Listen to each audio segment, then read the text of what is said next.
Նախ մոթել, հետո աղբանոց, հիմա էլ կեղտի ու փոշու բույն է դարձել մարզահամերգային համալիրի մոտ գտնվող գետնանցումը։ Ընդհանուր առմամբ ես հիմա գետնանցումից չեմ օգտվում եմ առիթների դեպքում, երբ որ համերգներ կամ ասենք էքսպոների, ցուցադրությունների եմ մասնակցում։ Համերգի շտապող քաղաքացու տրամադրությունն ընկնում է այս ճանապարհն անցնելիս։ Եթե պիտի քանդեին ու այս վիճակով թողնեին, հասկանալի չի ինչու էին քանդում, չէ՞։ Իսկ եթե քանդել եք, գոնե բարեփոխեք։ Երևանի ավագանում Այր Հայաստան խմբակցության անդամ Մեսրոպ Մանուկյանը պնդում է, որ իր ահազանգից հետո են քաղաքապետարանի աշխատակիցները հայտնվել անցումի մոտ։ Այդ անցուղին այդ վիճակով թողելը դա անարգանք էր մեր հասարակության նկատմամբ, դա անարգանք էր հյուրերի եւ ցեղասպանության հիշատակի այդ միջոցառմանը։ Երևանի աղբահանության ու սանիտարական մաքրման հիմնարկի աշխատակիցներն են հիմա աշխատում տարածքում։ Դեկտեմբերիներ են քանդել բանալ, սաղերը, հուժանոցները, խանութները, հնդիկների սենյակները քանդել են։ Քաղաքացիներին ուրախացնում է, որ անցումն այլևս որջ չէ կասկածելի դեմքերի համար, որոնք հատկապես երեկոյան ժամերին էին հայտնվում անցումի կեղտոտ հարկի տակ։ Այստեղ շատ վատ թե հոտային առումով, թե կառուցված վիճակը շատ վատ էր, էլի։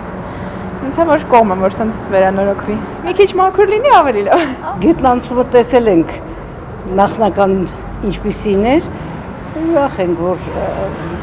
այդ գիտակցության արդեն եկել ենք, որ պետք է ավելի ազատ լինի։ Այստեղ հավաբներ էր,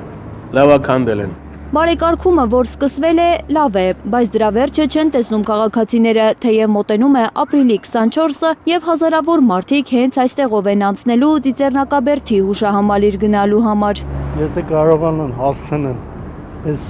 եղերնի օրվա համար շատ լավ կլինի, բայց դժվար է։ Իհարկե, չէ, որ վատ է։ Որ մաքրած լավ բան արածել են, վաղուց արել էին արդեն։ Լավ չի միանշանակ, բայց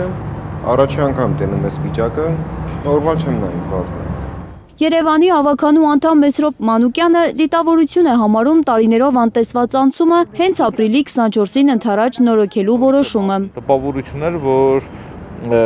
երկրի ղեկավարության եւ Թուրքիայի հերթական քողարկված համաձայնությունների շարքում էր, որ ցեղասպանության տարելիցին այդ ճանապարհը պիտի այդ ձևով անխնամ կամ լքված կամ քանդված, որ տեսախցիկներն ֆիքսեն այդ խայտառակ վիճակը։ Սիրում են քաղաքային իշխանությունը եւ ԿՊ-ն ասել անսպասելի անձրև եկավ, անսպասելի ձյուն եկավ, հիմա էլ անսպասելի ապրիլի 24-ն է երևի իրանց համար գալիս։ Անսպասելի չի գա ապրիլի 24-ը, հույս ունեն քաղաքացիները։ Լսում ենք անդադ, որ միայն ջահերով երթն է մնացել, որպես հիշատակում այդ ցավալի օրվա։